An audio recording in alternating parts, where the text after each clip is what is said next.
There's one comment that I picked up when my yaoi video started getting more views, specifically one that every yaoi/fujin should ask when watching it. That isn't about tokusatsu, but you should ask about tokusatsu. Where is the Year 24 group? During my research and reading of yaoi for my video, I did come across several videos, articles, and forums analyzing and discussing the Year 24 group and its relationship to manga and the BL genre. Through this, I not only learned that one of the mangas I covered, Claudine for my trans manga, was a product of the Year 24 woman, but also that the Year 24 was an essential part to the development of not only yaoi, but yuri and shoujo genres respectively. Because of this, I decided to hold off on including Year 24 in my yaoi video and wanted to make my own video about the subject and highlighting the manga surrounding it. After all, just lumping it in with my yaoi video would not only drag out my yaoi video, but it would completely do injustice to the Year 24 mangas and mangakas as a whole. After all, Year 24 is not just yaoi, let alone just the typical BL we all know and love. The Year 24 had themes of male homosexuality, but also themes of female homosexuality, gender nonconformity, mental illness, suicide, and more specifically, exploring these themes through a woman's perspective and outside of the patriarchal status quo prominent in manga at the time. Now, I'm going in assuming we all know the history of the Year 24 group, as fellow YouTuber The Artisan Geek did an amazing video covering the history, and I definitely recommend watching the video before mine, as it'll go into detail more than I can. To sum up, the Year 24 group were a group of women known as the Fabulous 49ers that broke through the male-dominated manga industry and helped define modern shoujo as it is today. They are called Year 24 because 1949, the year where the majority of them were born, were the 24th year in the Showa Era. To make things more detailed and specific, this was the year when no Kamen Rider or Godzilla movies or Ultraman movies were being made, and Super Sentai was not a concept. These women helped shape shoujo from typical comedies and lighter stories to darker and grittier stories with drama, romance, and of course, the birth of modern yaoi and yuri. So we got that covered, but the question I want to answer is, why? Why was this important to the genre, let alone how on earth did Year 24 help shape the genres of BL and GL? Well, let's get deeper into what's going on with shoujo at the time. In post-war Japan, manga and magazines were booming, and several genres saw themselves taking shape and stapling themselves in Japanese pop culture, with one of these being shoujo manga geared towards girls. However, the problem was that it was mostly men. Men were the ones dominating a genre for girls, not to mention the fact that most shoujo manga weren't heavy-hitting or thought-provoking. Sure, they were fun mangas to read, but at the end of the day it was manga, and pretty forgettable. However, this was going to change with one man who helped open the door to bringing shoujo to a next level. Well, a little-known mangaka named Osamu Tezuka published a pretty niche and totally not popular manga called Princess Knight in 1953, and not only did this lead to the birth of modern shoujo, it helped solidify the major themes of gender and sexuality present in these mangas. You see, anyone who has read or watched The Princess Knight can easily point out its queer themes as clear as day. Most discussions online today can hint towards Sapphire's transgender, and her description of heart of a man, body of a woman can also be seen as an allusion to intersex and her more androgynous and neutral presenting attire while fulfilling a traditional masculine roles resembling that of the typical butch lesbian. What I'm trying to say is, Princess Knight is the LGBTQ manga, not G aka my boys, but we'll get to them later. And while it isn't vocally gay or trans like other mangas, the themes of diverse gender presentation, fluidity, and sexuality is one that defined the Year 24 manga and made them special. Not only that, paved the way for longer and thought-provoking stories that helped birth the golden age of shoujo manga, or in the words of Otsuka Eiji, Big Bang of girls culture in Japan. From there, women mangakas made the jump and became amateur mangakas submitting their work, filling up the shoujo gaps left by men jumping over to shonen manga and bringing birth. The Year 24 mangas took the forms we now know as today, with the Oizumi Salon becoming the headquarters where female shoujo mangas would gather, discuss ideas, and birth the mangas that define the genre as today. Now, at this point you're questioning, okay, I can see how it relates to gender and woman's identity, but where does sexuality come into place? Well, this is where I want to call back to my Borrow video, where I collabed with the awesome mutton chop guy Peter, check him out. I commented on how some gay men were viewers of shoujo and BL magazines like June, and likewise, the year 24 wasn't void of knowledge regarding LGBTQ issues. According to the book Boys Love and Beyond, the year 24 group acknowledged the different aesthetics and visual appeals of magazine at the time, and acknowledged what appealed to them, what didn't, and the magazines reflected a broad range of tastes, from the beautiful boys in the works of Takemiya and Hagio and the innocent-looking members of the Vienna Boys Choir to the glam and heavy metal rockers mentioned above. Editorial content as well as contributions from films depicting homo or gays, and particularly in Alan, Lesbian. Not to mention, they also got a copy of Barozoku and brought it to the salon, only to find that wasn't their taste. Not everyone has good taste. What this tells us about the history is that boys love, gay komi, and shoujo are loosely connected, all in some way and form have ranges that extend to each other and influence each other in producing manga.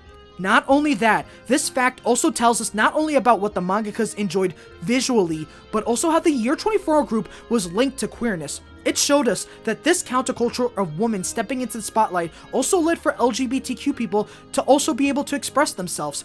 Lesbians and gay men, as well as bi and trans people, were having their stories indirectly told in the stories of year 24 women. Now that we have the background as to how the themes of gender and sexuality became present within the year 24 sphere, we need to accomplish this goal within the video. Answering how was gender and sexuality shown in the year 24 manga at the time? Well, as mentioned prior, I discussed Claudine in my trans manga video. If you want to check that out, please do, and come back. But if not, here's a little summary. Claudine is about a transgender man named Claude who seeks to live his life as himself and live with the woman he loves. However, through such, he's betrayed by his father, shunned by his brother, and eventually takes his life in response to his lover leaving him for his brother. Claudine is a tragedy that showcases the struggles of a trans man that actively has the world working against him at every turn. It's such a beautiful manga, and I cannot recommend this series enough. What's even more honorable is Claudine's creation is credited to one of the most recognizable and beloved mangakas in the year 24 group, Riyoko Ikeda. Any shoujo fan, be it someone new to the genre like me, or someone who is a diehard shoujo lover, should know the name of Riyoko Ikeda by heart. Claudine was not her only work that dived into themes of queerness, as her works showcase these themes heavily and is not shy about diving into such. Now, the first manga that might come into mind is The Rose of Versailles, or Versailles no Bara, as that is not only Ikeda's most famous work. The Rose of Versailles has left a legacy in manga behind that rivals Tezuka's Princess Knight. Nevertheless, there's a manga by Ikeda that I read that I feel correlates to year 24's themes of gender and sexuality, but isn't talked as much as its older sister, The Window of Orpheus. The plot follows the Greek legend called the Window of Orpheus, and whoever sees the first person from the window becomes their soulmate. The story mostly follows Isaac and Julius Finn Ahrensmeyer, with the focus being on the latter, a girl who was raised by her mother directly after they were both abandoned by her father. However, to get revenge on his family, Julius is raised as a boy and lives her life as one, and becomes the heir as to the Ahrensmeyer. I'm gonna have trouble pronouncing. As the story progresses, we not only see how Julius interacts with her family and overcomes the trauma of a lack of father, we also see the build-up at the romance between her and Isaac, and this is where gender is played in the series. What I love about this is not only does it show a unique love outside of traditional visual standards for women, it also shows how the year 24 uses their characters to play with gender roles and expression. Whereas Claude was a character that was meant to show transgender identities and show how there are more gender identities outside of the cis-binary, Julius as a character is meant to show different expressions of woman and how gender expression is something that can be explored both in your sexuality and your identity. And with the context of her father abandoning her and her mother, Ikeda uses Julius to showcase how a woman can claim her femininity and womanhood in a patriarchal society while also expanding her expression of gender and attraction. One quote that stood out with me while reading The Window of Orpheus is Julius's quote during a snowball fight. However, man or woman that I may be, the only thing that really counts is this unique, unrepeatable, precious moment of my life. What I like about this is that it shows Julius's resolve in her character, as she not only expresses her resolve and conclusion about her father, but also realizing that she can express and be herself outside of traditional femininity, as well as also the conflict with her father, and within a male-dominated society such as the all-boys school of St. Sebastian School. This perfectly perfectly aligns with Year 24's themes of gender, specifically Ikeda's view on how the window of Orpheus also is similar to her portrayal of gender in The Rose of Versailles. In the article The Rose of Versailles, Woman in Revolution in Girls Manga and the Socialist Movement in Japan by Anna Nobuko, Nobuko writes, "The depiction of her gender and sex are thus not fixed. In this regard, she is free from bodily constraints. Such a character can appear real, not realistic, in the two-dimensional sphere of manga." While this was written about Rose of Versailles, this can also be applied to the window of Orpheus, as Julius does refer to herself as a male and does express both qualities of gender, but never strictly conforms to one binary gender identity. This is also true for the rest of the cast visually, as throughout the manga, characters are never drawn with strict masculine or feminine characteristics, and also give male characters typical feminine hobbies such as Isaac's love for the piano. On the topic of Ikeda's art, one other point brought up in Nobuko's article about The Rose of Versailles, manga has realistic graphics of scenery and props, but its graphic images of people are not realistic and function clearly as signs. For example, the shape and the size of eyes signify characters' sex and age. Girls' eyes are rounder, while boys tend to be oval, and younger characters' eyes are bigger than older ones. A laughing mouth is suggested by an upside-down triangle, and embarrassment expressed by some tilted lines on the cheeks. Such unrealistic ways of representing human bodies make the visualization of androgyne possible. When we take this thought and bring it over to the window of Orpheus, it also rings true, showing that Ikeda is by definition an androgynous designer, someone who does not define male or female characters by looks and refuses to let gender roles and the gender binary control her narrative. Julius isn't the only one who expresses the idea of breaking the traditional gender binary, but other characters follow too. One example being David. When he confronts Julius in chapter 11 as she worries for Klaus, he kisses her and states how, "Don't care, Julius. It's a mere formality. Come now, you couldn't have missed to note how the elder students look at you. After all, what is wrong with loving a beautiful person as you, man or woman?" From here, we see how Ikeda was able to break out of love being a strict sexuality binary, showing that sexuality comes from the heart and not their gender.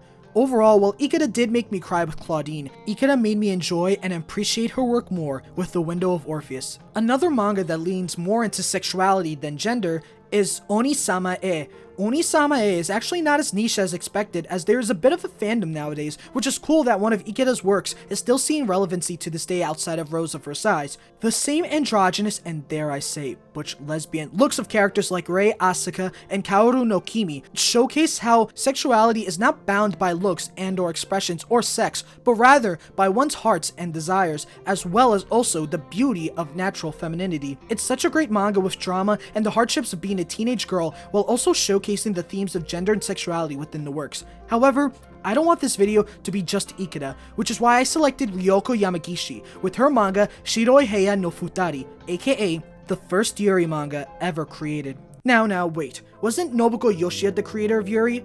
Well, yes and no. While her novels and Monogatari series were some of the first ever lesbian stories told in modern Japan, her works were still novels. However, it was these tropes, these writing styles, that helped inspire the Yuri landscape, and this is shown in the first documented Yuri manga, Shiroi Heya no Futari, so we can say that Nobuko Yoshida is the mother of Yuri manga, and Riyoko Yamagishi is one of the oldest children in the beautiful family of the Yuri genre. Shiroi Heya no Futari is the love story that revolves around two girls, Rosine de Poisson and Simone de Arc, two roommates enrolled at an all-girls school who at first butt heads with each other, with Simone insulting Rosine at any opportunity she can, calling her a mama's girl, and belittling her as if she was underneath her. However, as the story progresses, the sincerity of Simone's statements falter, and we see a more flirty, mean Simone. And once Simone breaks down and is depressed after finding out her mother's multiple affairs, it is when the love between the two fully blossom. And by fate, they are casted as the lead roles in the school's adaptation of Romeo and Juliet, leading to their first kiss on stage. However, after a rumor is spread around for their love of each other, their intimacy falls apart as they force themselves to love a man and reject each other, with Rosine telling herself she needs a man, leading to the death of Simone, and Rosine vowing to never love anyone else again. I love this work, as not only was it the predecessor to Toxic and Tragic Yuri, it captures the melodramatic vibes of the Year 24 stories and how it relates to gender and sexuality. Shiroi Heya no Futari uses the forbidden love of lesbians and show how sexuality was rigid. It shows the tragedy and pain of being in love with the same sex and how Simone and Poisson suffered from it. It also explains Simone's initial rejection of Simone as she pushes her away not out of safety, but because she loves her too much and is scared not only of rejection from her, but the dangers of being a lesbian and being shunned because of it at the time. And there it is, one of the first documented Yuri works in the genre, and the themes of sexuality and gender are visible.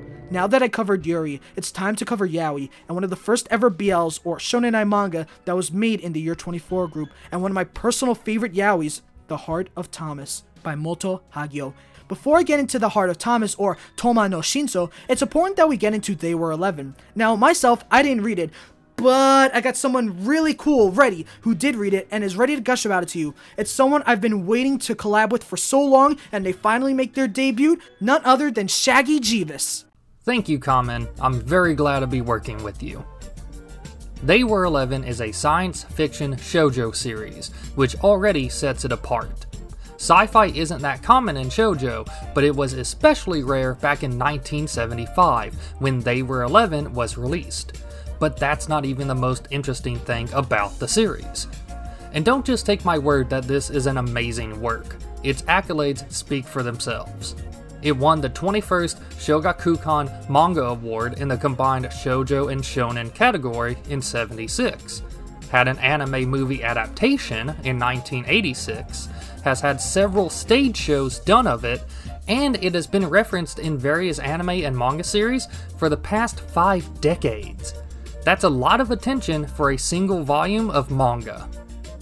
The story takes place far in the future, where mankind has not only ascended to the stars, but come into contact and made peace with alien civilizations. It follows a group of cadets at the Galactic Academy, hoping to pass their final test, which places 10 of them on a ship for 53 days to see if they can work together to survive. But as you might have guessed from the title, there are in fact 11 people on board the spaceship. While other authors might have taken this premise and created a story primarily about deceit and deception, Hagio focuses instead on the characters and how they get to know one another, particularly the main characters Tada and Frol. Tada is the protagonist, with intuitive powers that allow him to know things about the ship that greatly help the group. And Frol is, well, different. When everyone in the group removes their helmets and introduces themselves, everyone is shocked at Frol's appearance. He is, for lack of a better word, beautiful, with golden locks and a face so feminine it's hard not to immediately assume he is a girl. Perhaps the 11th member that snuck on board. But Frol is actually neither a man nor a woman, biologically. When Frol gets a few years older, he will develop into one or the other physically. Except the laws of his planet force him to become a woman, who will immediately get married off. Frol has no say in the matter. That is, unless he can pass the Galactic Academy exam and prove to his parents that he is capable. From the very beginning, Frol says that he is a man.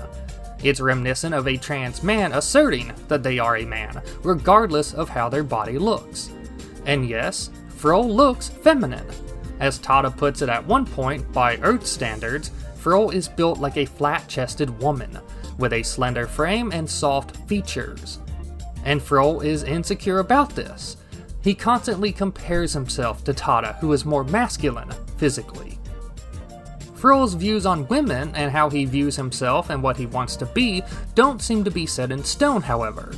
He wants to become a man so he doesn't have to get married to a random guy much older than he is, who already has several wives. But at the end of the book, Frol tells Tada that he is willing to become a woman if Tada wants him to. This can seem like it demeans the trans struggle, but I think it instead shows that Frol's views on gender are that it isn't that important, not to Frol. What he craves from being a man is freedom and happiness. If he can get that freedom and happiness as a woman, with Tada, then it's no different than being a man on his own. Rather than being a trans man, I see Frol as genderless, not honestly feeling like either gender. That said, we can't ignore that They Were 11 does end up essentially being a boys' love story, as throughout the series we see Tada and Frol get closer and eventually fall in love. Despite the group's assertions that Frol is a woman, he is insistent that he is a man, and even after being seen in the shower, Frol says that he is not a woman. Despite acknowledging that Frol is a man, Tada develops feelings for Frol as the story goes on, and at the very end, while Frol offers to become a woman if Tada wants him to, Tada doesn't say anything. Tada and Frol's love for each other looks like a same-sex relationship, especially when we consider that They Were 11 came out in 1975. Two men falling in love is easier to understand than a gender-changing alien race, after all. But what I find really fascinating about this book is that it's possible to read it in several different ways. It can be BL. Frol can be a trans man or bigender. Tada could be bisexual or gay. It's open to interpretation, and there is no completely correct answer. Hagio made a great story here that plays with the norms of gender and sexuality just as much today as it did in 1975. Well, thanks for letting me ramble on.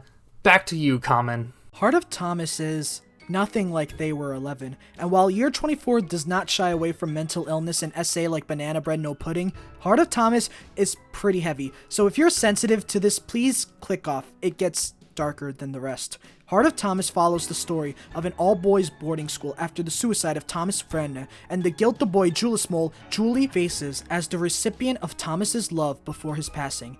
We also meet Eric Fruitling, I'm having trouble pronouncing these last names, who resembles Thomas and is constantly reminded that he looks like the deceased boy, much to his anger. Heart of Thomas is a roller coaster of a manga, and if the themes of sexual abuse, grooming, classism, and the perils of adolescence don't hit you, it will hit you like a sledgehammer later on after you read or during your second read-through. At first, you realize that Eric is the main protagonist set to uncover the truth of Thomas's suicide to put to rest the comparisons, with the apparent main antagonist being Julie, who believes Eric to be a doppelganger sent to torture Julie and his guilt over Thomas's death, so much that Julie proudly proclaims whenever he can, he wishes to murder Eric and leave this in his past. This dynamic is immediately broken down once you get to the scene where Julie and Eric fence, and all of a sudden, Eric lands a blow, scratching Julie. What follows isn't the typical bloodlust or full-on manhunt we expect of Julie, but rather Julie being more reserved and breaking down his more closed-off personality. Eric, on the other hand, becomes nicer, and after visiting Vanna's family, Eric gets a better understanding, and after one final confrontation with Julie before he leaves the school, the truth comes out. In class, Julie rejected Thomas, but not out of spite or hatred for Thomas, but rather he wanted to fall in love with another student, Siegfried. However, despite Julie's love, Siegfried abused and manipulated Julie, even showing that he sexually assaulted him once. Hagio is such a master of controlling the narrative and being able to reveal twists on her own accord.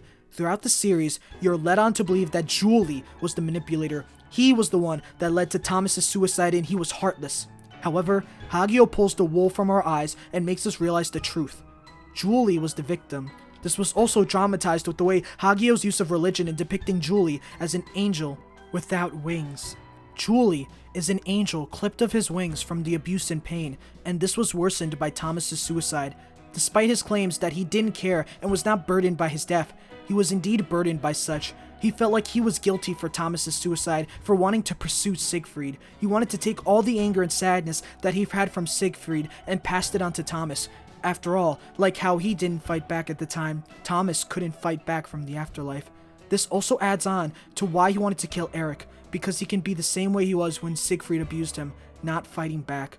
This is such a tragic story that shows how horrible abuse can affect others, and what even adds more to the story is how Julie does not reciprocate his love for Eric, but instead chooses to leave the academy and not love like Racine.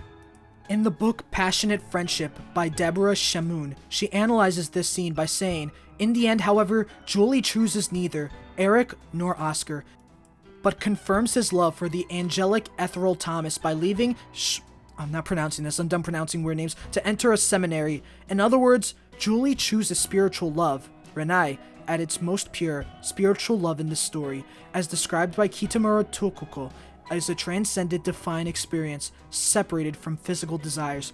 This relates to year 24, as it shows how sexuality to these authors are not limited by romance or intimacy. It's not defined by a fateful kiss or happily ever after. Instead, love is something that can be expanded and transcend human understanding, a spiritual one. For Julie, love for him was accepting the abuse of his past, understanding that what happened, happened, and that he's not responsible for Thomas's suicide, and move on. Find new life and healthy ways to cope and learn with your experience, while also understanding that you can't change the past, but you can change the future.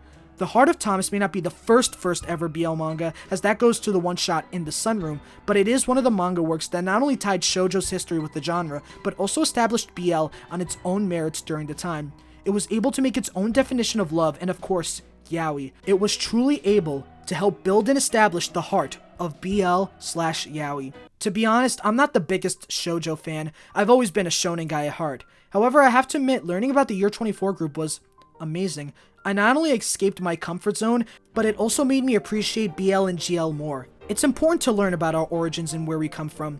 Year 24 is where yaoi came from, and where Yuri was formed, not to mention where bisexual and transgender themes were able to fully blossom. The Year 24 group is essential not only to BL and GL, but for women mangakas and shoujo. It's more than their genres. It's also about blossoming different forms of storytelling and setting the foundations for the future. For those who will pass on the torch as eras come and go, but also never forgetting where you came from. I'll always love the Year 24 group and their mangas, and I definitely recommend everyone, whether you're a BL, GL, or shoujo fan, or even none of those, read them, because it is something that will touch your heart as if you were Thomas. That pun was bad, but also I want to say thank you, Shaggy Jeebus. I've followed your YouTube channel for like the longest, and I'm really glad you were able to collab with me. I loved seeing your manga videos, as well as also learning about Higurashi and Mecha. If you guys can, please check out Jeebus's channel. They're so awesome, and it's been a pleasure working with them. Please subscribe to them. You can't leave this channel without subscribing. But other than that, thank you so much for watching this video. I'm really glad I was able to cover Year 24, because it would have been an injustice for me not to do so. But other than that, please make sure to like, comment, subscribe to Jeebus, follow us on our social media, subscribe to Jeebus. Thank you so much. Have a great day and enjoy it. And read Year 24, of course.